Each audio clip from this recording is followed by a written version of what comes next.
Suatu malam terdengar suara ribut dari rumah Pudombe. Teriakan anak-anak, suara belang pecah. Aku dan ibu langsung ke sana bersama warga lainnya. Ternyata Kedecau sedang mengamuk. Dia memecahkan piring dan menangis histeris. Katanya, ia melihat Tommy berdiri menghadap tembok dan boneka kayu itu bergerak sendiri. Kepalanya menoleh. Dia bisikin sesuatu ke Tommy. Aku dengar dia ngomong pakai suara perempuan tua. Kata Decau. Wajah Pudombe pucat pasi. Tapi ia tetap memeluk Tommy agak telat dan terus menyalahkan Decau, menyuruhnya berhenti mengada-ada. Malam itu ditutup dengan diam. Tapi semua orang tahu, rumah itu sudah bukan tempat tinggal manusia lagi. Dan boneka itu belum selesai mengganggu. Esok harinya, Decau menghilang dari sekolah. Katanya sakit. Tapi beberapa hari kemudian, aku mendengar kabar dari ibuku. Decau ditemukan pingsan di kamar mandi dengan luka cakaran di punggung. Lukanya dalam. Tapi anehnya, tak ada satupun orang di rumah yang mendengar suara teriakan. Yang lebih mengerikan lagi, setelah itu Tommy berhenti bicara. Anak itu hanya duduk diam dan memeluk boneka kayu itu setiap hari. Matanya kosong, tubuhnya semakin kurus, seolah sesuatu perlahan menyetap hidupnya. Dan semua ini baru permulaan. Beberapa bulan setelah kejadian dengan boneka kayu itu, rumah Dombe kembali sunyi. Tak banyak terdengar kabar dari dalam. Hingga suatu hari, datanglah keluarga baru yang menyewa salah satu kamar di belakang rumah itu.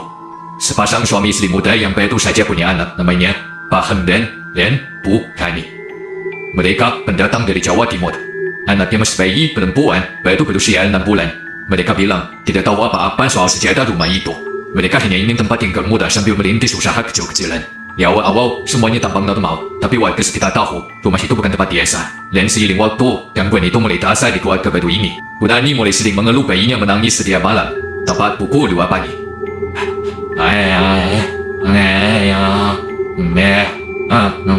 Tangisannya kencang, seperti ketakutan. Tapi anehnya, saat dilihat, tak ada apapun di kamar. Lebih menyeramkan lagi, bayi mereka beberapa kali ditemukan berada di tempat berbeda dari posisi semula. Pernah suatu malam, bayi itu ditemukan berada di lantai kamar. Padahal, sebelumnya tidur di ayunan, tidak ada orang lain di rumah. Pak Hamdan awalnya mengira itu ular kucing atau tikus. Tapi semua ventilasi sudah ditutup. Bahkan saat dipasang kamera ponsel, tak terlihat apapun. Hanya ada suara bisikan lirih, seperti suara perempuan tua menyanyikan lagu Jawa kuno.